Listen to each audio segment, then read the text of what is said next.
Sahabat-sahabat Kristus, selamat pagi. Bersama dengan saya Pendeta Iswari Setianti dari GKI Pamulang, kita berjumpa dalam Sapaan Gembala. GKI Pamulang adalah gereja yang sangat indah, gereja yang menyatu dengan alam. Lihatlah di belakang saya, danau yang mengitari gereja ini. Pepohonan yang hijau, taman doa yang indah, dan kita dapat mendengar kicauan burung ya setiap hari menyapa melalui gereja ini. Begitu indah. Sahabat-sahabat Kristus, pagi hari ini saya ingin mengajak kita untuk membaca dari Galatia 6 ayat 2. Bertolong-tolonganlah menanggung bebanmu, demikianlah kamu memenuhi hukum Kristus. Kita tahu bersama bahwa pemerintah seperti banyak orang di dunia ini mengharapkan ada herd immunity terhadap virus COVID-19 segera tercapai melalui vaksinasi yang dilakukan. Dan GKI Pamulang mempunyai poliklinik Lentera. Lentera ditunjuk oleh pemerintah Tangsel untuk mendistribusikan vaksinasi. Yang dimaksud dengan herd immunity adalah kekebalan kelompok. Di dalam kelompok ini terdapat beberapa orang yang tidak divaksin oleh karena alasan tertentu, dan mereka ini dilindungi oleh kekebalan sebagian besar orang yang telah divaksin. Apa yang dimaksud dengan terlindungi kekebalannya? Yaitu ketika sebagian besar orang dalam kelompok telah memiliki kekebalan terhadap penyakit infeksi tertentu. Semakin banyak orang yang kebal terhadap suatu penyakit, semakin sulit penyakit tersebut menyebar karena tidak banyak orang-orang yang dapat terinfeksi.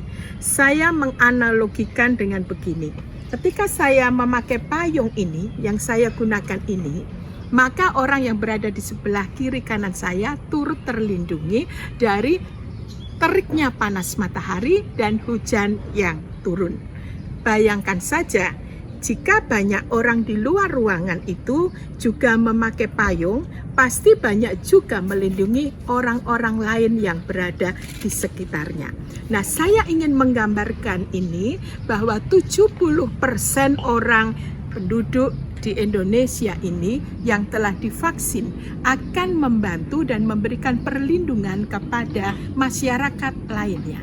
Firman Tuhan dalam Galatia 6 ayat 2 ini, bertolong-tolonganlah menanggung bebanmu, adalah satu panggilan untuk menolong mereka yang sakit, yang susah, yang menderita. Rasul Paulus menegaskan dan menyatakan bahwa kita dipanggil sebagai persekutuan, sebagai koinonia yang menyatakan perbuatan-perbuatan Allah yang ajaib dan besar itu melalui tindakan menolong sesama. Sebagai manusia, kita adalah satu kesatuan. Kita adalah persekutuan. Dan hal ini ya dinyatakan sebagai contoh bahwa Kristus itu adalah kepala dan kita ini adalah tubuhnya. Perhatikan saudara-saudara, ada keeratan hubungan, ada keterhubungan satu dengan yang lain. Tubuh tidak bisa tanpa kepala, dan satu anggota tubuh tidak bisa terlepas dari anggota tubuh lainnya. Ada support system di dalamnya. Ini adalah panggilan untuk bertolong-tolongan. Di dalam teks aslinya ini adalah kesalingan, saling membebat, saling menolong, saling meneguhkan. Ada keaktifan untuk memberikan dari apa yang dimiliki. Apakah itu dukungan doa, dukungan daya, maupun dukungan dana. Dan tujuan dari tindakan menolong ini adalah upaya ikut serta untuk menanggung beban, sehingga beban yang ditanggung itu menjadi lebih ringan, tidak memberatkan yang lemah, pun juga bahkan juga tidak mematikan yang rentan. Nah, saudara kekasih di dalam Yesus Kristus, ya, memang setiap kita dipanggil untuk terus mengikuti jalan Tuhan dengan begitu banyak beban yang kita pikul. Tetapi ada beban yang tidak bisa kita pikul sendiri. Nah, kita punya kemampuan juga untuk menolong mengangkat beban dari orang-orang yang ada di sekitar kita. Ada juga beban yang terlalu berat yang tidak sanggup untuk diangkat. Kita dipanggil untuk turut mengangkatnya. Seperti suatu ungkapan yang mengatakan berat sama dipikul, ringan sama dijinjing. Prinsip ini, kegotong royongan ini, menunjukkan bahwa nilai-nilai kemanusiaan itu juga berkait erat dengan nilai-nilai ketuhanan. Nilai dan iman Kristen itu juga dekat dengan kearifan lokal, bahkan memiliki kearifan nasional. Pandemi COVID-19 ini lebih sudah dari 1 tahun. Kita masih diingatkan untuk terus bertolong-tolonganlah menanggung beban melalui mengupayakan herd immunity. Bersama kita pasti bisa melakukan perbuatan-perbuatan Allah yang ajaib itu untuk menolong sesama kita yang ada di dekat kita. Menolong orang-orang yang sudah lansia, melindungi anak-anak yang masih akan tumbuh kembang, bahkan semua orang yang tertunda atau tidak bisa divaksin karena kondisi tubuhnya. Setidaknya kita bisa memulai dari lingkungan kita, dari keluarga, dari jemaat yang dekat di sekitar kita, dari seluruh jemaat, bahkan masyarakat.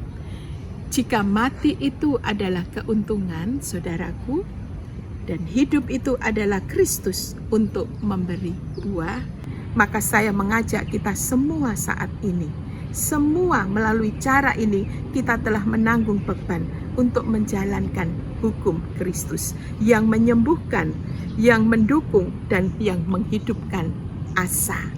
Tuhan memberkati kita semua untuk menjadi berkat bagi sesama. Mari kita berdoa. Tuhan Yesus, jadikan kami menjadi alat-Mu. Jika kami masih Kau beri kesempatan untuk hidup, bagi kami hidup adalah berbuah dan menjadi berkat bagi sesama kami. Berkatilah kerinduan kami untuk menjadi berkat bagi sesama. Di dalam nama Yesus Kristus kami berdoa dan bersyukur. Amin. Kekasih-kekasih Kristus, tetap berjuang untuk sehat, tetap melakukan hal-hal yang terbaik untuk Tuhan melalui sesama. Tuhan memberkati.